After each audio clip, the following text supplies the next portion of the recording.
ఒకరోజు ఒక professor class రూమ్లోకి వచ్చి విద్యార్థులకు మీకు ఒక సర్ప్రైజ్ ఎగ్జామ్ ఉండబోతుందని చెప్తారు.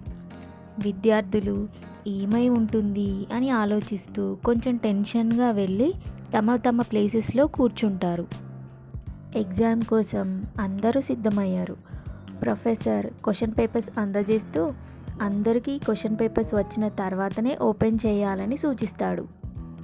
అందరికీ క్వశ్చన్ పేపర్ వచ్చాక అందరూ తిప్పి చూడగా ఏ క్వశ్చన్స్ ఉండవు. జస్ట్ ఒక చిన్న బ్లాక్ డాట్ మాత్రమే మధ్యలో కనిపిస్తుంది. విద్యార్థులు ఆశ్చర్యంతో ఒకరినొకరు చూసుకుంటారు. దీని అర్థం ఏమిటి అని ఆలోచిస్తారు. ప్రొఫెసర్ వారందరినీ గమనించి, మీరు మీ క్వశ్చన్ పేపర్లో ఏం కనిపిస్తుందో దాని గురించి ఎక్స్ప్లెయిన్ చేస్తూ రాయండి అని చెప్తారు. విద్యార్థులు అయోమయంతో ఉన్నప్పటికీ రాయడం స్టార్ట్ చేస్తారు.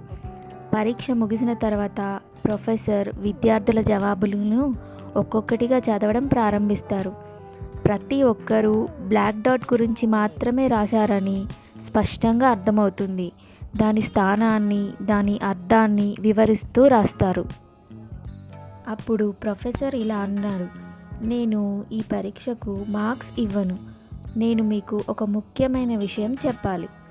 మీకు తెల్ల కాగితం కనిపించినా అందులో చిన్న నల్లబొట్టు గురించి మాత్రమే రాశారు అని అంటారు.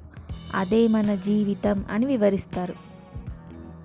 మన జీవితాల్లో ఎక్కువ భాగం సంతోషకరమైన, ఆనందించదగిన అనుభవాలతో నిండి ఉంటుంది. కానీ మనం తరచుగా కేవలం ప్రాబ్లమ్స్ పైనే ఎక్కువగా ఫోకస్ చేస్తాం. మన వద్ద చాలా మంచి విషయాలు ఉన్నాయి. మన చుట్టూ అందమైన ప్రకృతి, మన ఫ్రెండ్స్, మనకు ఎప్పుడూ తోడుగా ఉండే కుటుంబం, ఇలా చాలా ఉన్నాయి. కానీ మనం ఎక్కువగా ఆరోగ్య సమస్యలు, ఆర్థిక ఇబ్బందులు, నచ్చని సంఘటనలు గురించి మాత్రమే ఆలోచిస్తాం. మనం మన జీవితంలోని మంచి విషయాలను గుర్తించి వాటిని ఆనందించటం ఎంతో ముఖ్యం. చిన్న చిన్న విషయాలు కూడా ఎంతో విలువైనవి. ఒక ప్రశాంతమైన నడక, మంచి పుస్తకం, ఫ్రెండ్స్తో పంచుకునే ప్రేమ, ఒక నిశ్శబ్ద క్షణం మనకి ఆనందాన్ని అందించగలవు. మన దృష్టిని సమస్యల నుండి మంచి విషయాలపై మరల్చుకుంటే మన జీవితం మరింత సంతోషకరంగా ఉంటుంది. ప్రొఫెసర్ మాటలు విద్యార్థుల హృదయాలను తాకాయి. ఆయన కొనసాగిస్తూ, సమస్యలు మన జీవితంలో ఒక భాగం మాత్రమే. సమస్యలే జీవితం కాదు. అవి జీవితంలోని మంచి అనుభవాలను మార్చేలా మనం చేయకూడదు. మన జీవితంలోని తెల్లని ప్రదేశాలను గుర్తించండి, వాటిని ఆనందించండి.